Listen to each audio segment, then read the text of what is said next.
binanggit ni Ingo. Kapitan Ingo sa Kibat. Ang mga alamat ni Ramon Revilla pagkatapos ng showtime.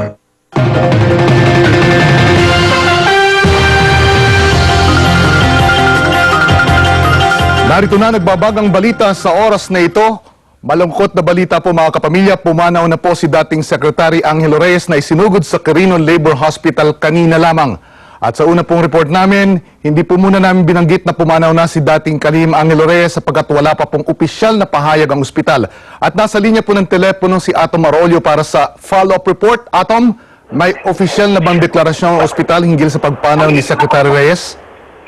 Meron na tayong official declaration na ngayon lamang ay nagbigay ng isang press conference si Secretary Enrique Ona ng Department of Health at ayon nga sa kanya ay patay na itong si Secretary Angelo Reyes dahil sa isang tama ng bala sa may dibdib na hindi hinala nilang tumama sa kanyang puso.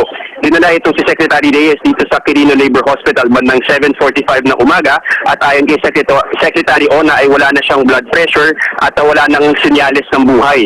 Pero bagamat siya ay sinasabi nilang dead on arrival, ay ginawa pa rin daw ng lahat ng mga doktor para siya ay ma-revive. Ngunit pagkatapos ng mahigit 45 minutes ng resuscitation na hindi pa rin nagre-respond itong si Secretary Reyes at bandang 8:32 ng umaga siya ay dineklara na ng opisyal ng ospital na patay. Ayon kay Secretary Ona, kasama ni Secretary Angelo Reyes ang kanyang isang driver, isang aide at dalawang anak nang siya ay sugot sa ospital at sa ngayon ay hinihintay pa nila ang isang official autopsy report para malaman kung ano talaga ang tinamaan dito sa kanyang pagbaril sa kanyang dibdib. At kinumpirma nga natin kanina sa hepe ng Marikina PNP na si Police Senior Superintendent Romeo Magsalos na ito ay isang self-inflicted wound. Ibig sabihin, si Secretary Angie Reyes mismo ang nagbaril sa kanyang puso, pero sa ngayon ay wala pa tayong detalye kung paano ito nangyari. Kanina rin binanggit niya si Senior Superintendent Magsalos na ay bumisita muna si Secretary Reyes sa puntod ng kanyang ina sa Loyola Memorial Park dito sa bahagi ng Marikina kung saan natin hinalang naganap ang aksidente o ang insidente ito, pero hindi pa tayo makakakuha ng opisyal na pahayag mula sa pulis at sa pamilya.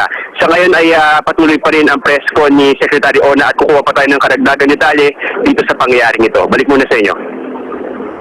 Maraming salamat sa iyo, Atom Marolio, at manatili po nakatutok sa ABS-CBN para sa iba pang mga follow-up report at sa iba pang mga nagbabagang balita hinggil sa insidenteng ito. Magandang umaga.